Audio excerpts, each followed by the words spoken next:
봤을 때는 이거 치료 잘했다, 잘하지 않았나요?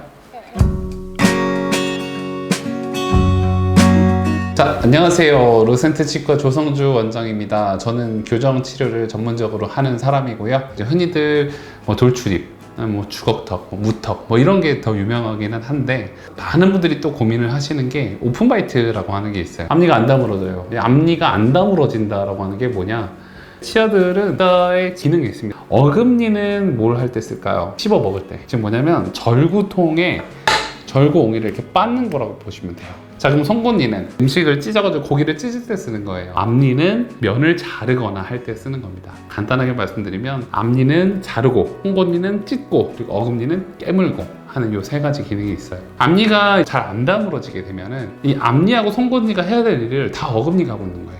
앞니하고 어금니의 그 적절한 일의 분담이 돼야 되는데 그게 안 되다 보니까 지금 이런 상태에서 이제 오신 거죠. 이 환자분 같은 경우는 송곳니부터 송곳니까지 앞니 쪽에 다 떠 있는 상태였습니다. 이렇게 되면 여러 가지 문제들이 많이 발생을 해요. 앞니에 막 구멍이 새기도 하고, 발음이 들쑥날쑥, 그리고 입을 벌리고 자기도 하고, 자꾸 입이 안 다물어지고 불편한 거죠. 모습에서 보시면은 이렇게 송곳니부터 시작해서 앞니까지 전부 다 떠가지고 앞니로 뭔가를 잘라 먹은 적이 없는, 나만 아는 고통이 시작이 되는 겁니다. 근데 이분 같은 경우는 교정을 이미 한 번 하셨어요. 무슨 얘기냐면 치아가, 소고치라고 하는 치아가 2개밖에 없네요. 원래부터 2개인 사람은 없고요. 대부분 교정을 해가지고 이런 상황인데, 어금니도 잘 안 물리고 앞니도 안 물리고 송곳니는 뾰족해가지고 한 번도 뭔가를 찢어서 먹어본 적이 없어요. 이렇게 뭔가 이상하다라고 느껴지셔서 오신 거죠.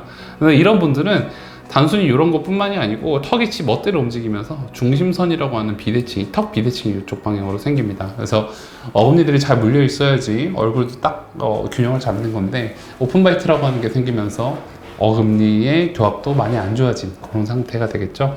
옆모습을 보시면 엑스레이에서 이렇게 앞에가 이렇게 삼각형으로 이렇게 떠 있는 삼각형 공간이 생깁니다. 앞니로는 이제 사실 뭔가 기능을 전혀 하지 않고 앞에가 다 떠 있다라는 얘기고요.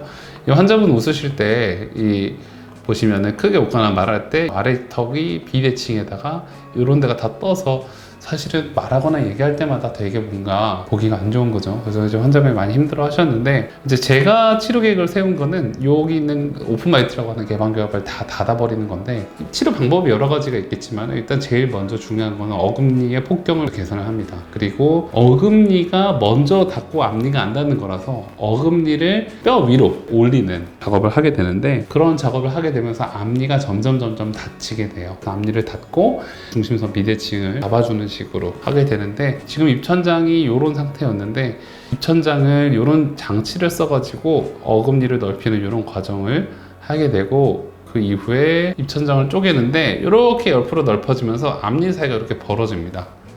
진짜 미라클이죠, 미라클. 이게 상악 확장 장치라고 하는 건데, 상악을 확장한다라고 하는 거는 입천장 뼈를 쪼개서 옆으로 넓힌다라고 하는 건데, 이게 가능한 이유는요, 이 사람들이 생각하는 것처럼 이 얼굴뼈가 하나의 뼈가 아니에요. 얼굴뼈가 정말 수십 개의 뼈가 붙어 있는 건데, 그 중에서 이렇게 입천장 안쪽을 보시면 이렇게 입천장 가운데 선이 있어요. 이 선이 뼈가 붙어 있는 뼈가 아니고 약간 이제 결합되어 있는 그런 뼈라서 어느 일정 자극을 주면 입천장 뼈가 쪼개집니다. 그러면서 어금니에 폭경이라든가 아치폼이라고 하는 그런 것들을 만들 수가 있고요. 치아들을 가지런하게 피는 과정과, 여기 보시면 어금니 쪽에다가 이렇게 고무줄을 안쪽에다 걸어서 이 어금니가 먼저 닿고 있는 이 어금니를 이 뼈 안으로 넣어가지고 앞니를 닿게끔 해주는 거죠. 나중에 끝나고 나면 이 오른쪽에 있는 게 옛날 처음 사진인데, 이렇게 뭔가 뾰족하고 약간 좁은 그런 악궁 형태에서 약간 이렇게 완만하고 동그랗게 이제 원형이 되어 있는 이런 악궁 형태로 바뀐 걸 보실 수가 있을 거예요. 그래서 상악의 확장 장치는 이러한 목적으로 쓰는 겁니다. 왜냐면 위아래가 형태가 다르면은 아무리 맞출래야 맞출 수가 없어요. 위에 턱과 아래 턱의 사이즈를 맞춰야 되는데, 이제 그런 과정들을 좀 부족한 부분들을 위에를 어떤 특정한 장치를 써가지고 만들어줬다는 거고요.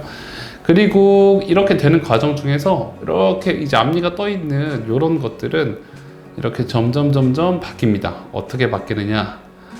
치아가 배열되고 이제 중심선이 이렇게 맞춰주는 비대칭을 같이 잡으면서 인트루전이라고 하는 과정을 하게 되면은 이렇게 바뀌어요. 이 앞니가 닿기 시작하죠. 앞니가 닿기 시작하고 비대칭이 많이 잡혀서 중심선도 맞기 시작하고, 그리고 나서 교정이 끝나고 나시면은 이렇게 중심선도 맞고 교합도 맞고 앞니도 잘 씹히고 아주 그냥 해피한 상태가 돼요. 근데 교정하는 동안 좀 많이 누래지셨잖아요. 그래서 이게 장치를 붙이고 양치를 잘 안 되다 보면 어쩔 수 없어서 저희 병원에 또 이제 엄청 고급진 미백 치료를 통해서 미백을 하셔가지고 배열도 좋고 이제 교합도 좋고 이제 치아들이 그동안 약간 어두워졌던 것도 많이 밝아지고 하는 그런 식으로 치료를 마무리를 했고요.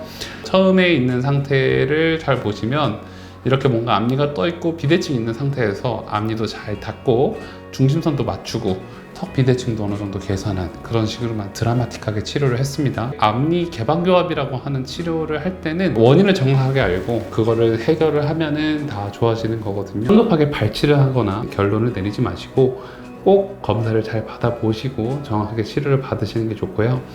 아무튼 오늘은 이런 자료를 가지고 왔고요. 그냥 양심껏 내가 30초 이상 이걸 봤다. 그럼 그거 2개 누르는데 1초도 안 걸리잖아. 딱딱! 그러니까 그거 딱딱 눌러주시고 다른 채널로 넘어가시면 될 것 같습니다. 안녕히 계세요.